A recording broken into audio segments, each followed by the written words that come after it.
Assalamualaikum warahmatullahi wabarakatuh. Saya Arifatul Robiha dari Prodi Manajemen Pendidikan Islam dengan nomor induk mahasiswa 20213138200025. Saya akan sedikit menjelaskan tentang nilai demokrasi dan hak asasi manusia dalam Undang-Undang Dasar 1945. Materi yang akan kita bahas dalam video ini diantaranya adalah: yang pertama ada pengertian demokrasi, kemudian nilai-nilai demokrasi, bentuk-bentuk demokrasi, pengertian hak asasi manusia, nilai-nilai hak asasi manusia, dan yang terakhir ada ciri-ciri pokok hak asasi manusia. Untuk yang pertama, di sini kita akan membahas tentang pengertian demokrasi. Apa sih yang dimaksud dengan demokrasi? Kata demokrasi sudah tidak asing bukan dalam kehidupan kita sehari-hari. Istilah demokrasi berawal dari bahasa Yunani, yakni demokratia. Kata ini terbentuk dari kata demos yang berarti rakyat, dan kratos yang berarti kekuatan atau kekuasaan. Secara umum, pengertian demokrasi adalah sistem pemerintahan yang memberi kesempatan kepada seluruh warga negara dalam pengambilan keputusan. Selain itu, adapun pengertian demokrasi menurut para ahli. Di sini kita akan mengambil pendapat dari Abraham Lincoln. Menurut Abraham Lincoln, demokrasi adalah sistem pemerintahan yang diselenggarakan dari rakyat, oleh rakyat, dan untuk rakyat. Kemudian ada nilai-nilai dari demokrasi.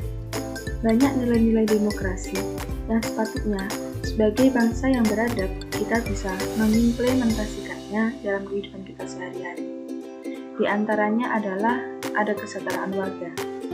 Maksud dari kesetaraan warga di sini ialah sebagai adanya kesempatan yang sama bagi setiap warga negara tanpa membedakan etnis, gender, bahasa, daerah, dan agama.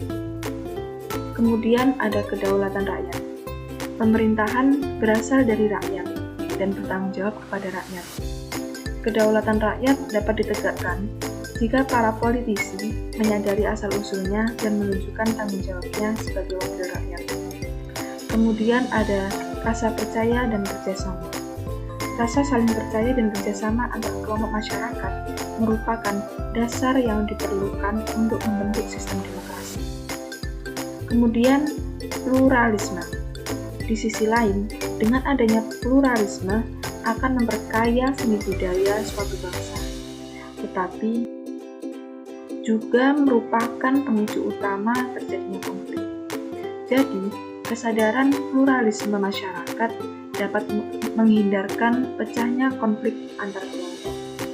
Dan terakhir ada kebebasan berkelompok dan menyatakan pendapat. Kebebasan berkelompok dan kebebasan menyatakan pendapat merupakan hak setiap warga negara dan dijamin oleh undang-undang dalam sistem demokrasi. Selanjutnya ada bentuk-bentuk dari demokrasi. Secara umum, terdapat dua demokrasi, yaitu demokrasi langsung dan demokrasi perwakilan. Demokrasi langsung adalah demokrasi di mana rakyat berperan langsung serta aktif dalam mempengaruhi keputusan pemerintahan. Dengan sistem demokrasi langsung, tentu peran rakyat sangat menentukan langkah pemerintah dalam mengambil kebijakan. Kemudian ada demokrasi perwakilan. Demokrasi perwakilan di sini kekuasaan rakyat atau peran rakyat dapat diwakilkan, tetapi tetap kekuasaan tertinggi ada di tangan rakyat. Meskipun tidak bisa berperan secara langsung, melalui perwakilan yang telah dipercaya, rakyat tetap bisa menyalurkan kehendak atau aspirasi yang dimiliki. Selain itu, ada beberapa pendapat yang menjelaskan bahwa ada 8 jenis atau bentuk utama demokrasi, yaitu ada demokrasi langsung, demokrasi tak langsung, demokrasi presidensial, demokrasi parlementer, demokrasi otoriter, demokrasi partisipatif, demokrasi Islam, dan demokrasi sosial. Selanjutnya kita akan membahas tentang hak asasi manusia. Yang pertama kita akan membahas tentang pengertian hak asasi manusia. Hak asasi manusia atau yang biasa disebut dengan HAM adalah hak dasar yang dimiliki setiap manusia di seluruh dunia. Hak ini muncul sejak manusia itu lahir dan hidup di dunia. Setiap manusia yang ada di dunia ini memiliki hak dan kewajiban yang harus dijalankan. Selain itu, adapun pengertian HAM menurut para ahli, antara lain sebagai berikut. Pertama, menurut John Locke. John Locke mengungkapkan bahwa HAM adalah hak yang langsung diberikan Tuhan kepada manusia sebagai hak yang dikodrati. Kedua, menurut Prof. Kuncoro Purbopranoto. Menurut Prof. Kuncoro Purbopranoto, HAM adalah suatu hak yang bersifat mendasar. Adapun nilai-nilai yang terkandung dalam hak asasi manusia. Yang pertama ada kebebasan. Yang dimaksud dari kebebasan di sini ialah bebas menentukan pilihan sebatas tidak melanggar hak orang lain. Kemudian kemerdekaan. Kemerdekaan di sini merdeka sebagai makhluk ciptaan Tuhan yang sederajat, merdeka untuk dipilih, memilih, dan berpendapat. Kemudian ada perlindungan. Perlindungan di sini ialah mendapatkan perlindungan sesuai dengan haknya sebagai warga dan mendapatkan keadilan di mata hukum. Pada pembahasan yang terakhir, kita akan membahas tentang ciri-ciri pokok hak asasi manusia. Hak asasi manusia memiliki beberapa ciri pokok yang mendefinisikan makna dari hak asasi manusia itu sendiri. Yang pertama, bersifat hakiki. Maksud dari hak asasi manusia bersifat hakiki ialah bahwa hak asasi manusia telah ada sejak lahir, bahkan masih dalam kandungan, sehingga tidak dapat dihilangkan atau dihapuskan. Artinya, secara garis besar, hak asasi manusia itu merupakan kodrat yang telah diberikan Tuhan untuk manusia. Manusia sebagai makhluk hidup memiliki hak-hak yang harus dipenuhi. Kemudian, bersifat universal. Arti dari universal sendiri ialah menyeluruh dan berlaku di setiap negara tanpa terkecuali. Berbeda dengan hak-hak yang lain, hak asasi tidak terbatas oleh tempat, ruang, dan waktu. Dimanapun manusia berada, hak asasi manusia harus dihormati dan dijunjung tinggi. Hak asasi manusia yang bersifat universal dapat diartikan juga bahwa hak asasi manusia tidak memandang kedudukan, agama, ras, usia, suku, dan lain sebagainya. Setiap orang memiliki hak yang sama sebagai manusia. Kemudian, bersifat tetap dan tidak dapat dicabut. Artinya, hak asasi akan terus ada dan melekat dalam diri manusia. Tidak dapat dicabut seperti pada bagian-bagian sebelumnya dijelaskan bahwa hak asasi manusia merupakan anugerah yang tak ternilai dari Tuhan. Sekaligus hak ini merupakan pembeda manusia dengan makhluk lainnya. Hak asasi manusia tidak dapat dihilangkan atau diambil secara sepihak. Hak ini akan terus hidup dan ada di dalam manusia.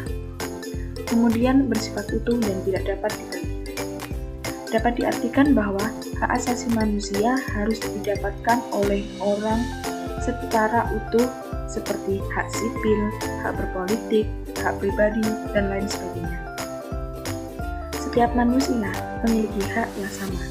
Hak asasi manusia tidak akan memperlakukan secara berbeda. Dengan adanya sifat ini, sebagai ciri-ciri hak asasi manusia, menjadikannya dapat melindungi setiap hak manusia tanpa terkecuali. Kemudian, hak asasi manusia hanya dimiliki manusia. Secara khusus, yang termasuk ke dalam ciri-ciri hak asasi manusia hanya ada 4, seperti yang telah kita bahas sebelumnya. Namun, hal ini pun terasa penting dan perlu dibahas. Tujuannya agar kita benar-benar memahami hak asasi manusia secara utuh. Sekilas memang terdengar sedikit lucu, bahwa hak asasi manusia hanya dimiliki manusia. Namun, pada nyatanya memang seperti itu. Karena manusialah makhluk yang paling sempurna yang Tuhan ciptakan, ditandai dengan memilikinya hati dan akal. Yang terakhir, bersifat kodrati. Pada bagian ini hanya ingin memperjelas saja bahwa arti kodrati adalah sudah ada, tidak dapat ditawar, tidak dapat dihapuskan, dan dihilangkan, dan sudah melekat dengan manusia. Maka, apabila ada sebagian kelompok orang atau manusia yang ingin menghapus hak asasi, tentu tidak akan bisa. Karena hal ini sudah melekat tanpa dipinta, bahkan sudah menjadi ciri bagi manusia. Sampai di sini saja penjelasan saya tentang nilai demokrasi dan hak asasi manusia. dalam Undang-Undang Dasar 1945. Sekian dan terima kasih. Wassalamualaikum warahmatullahi wabarakatuh.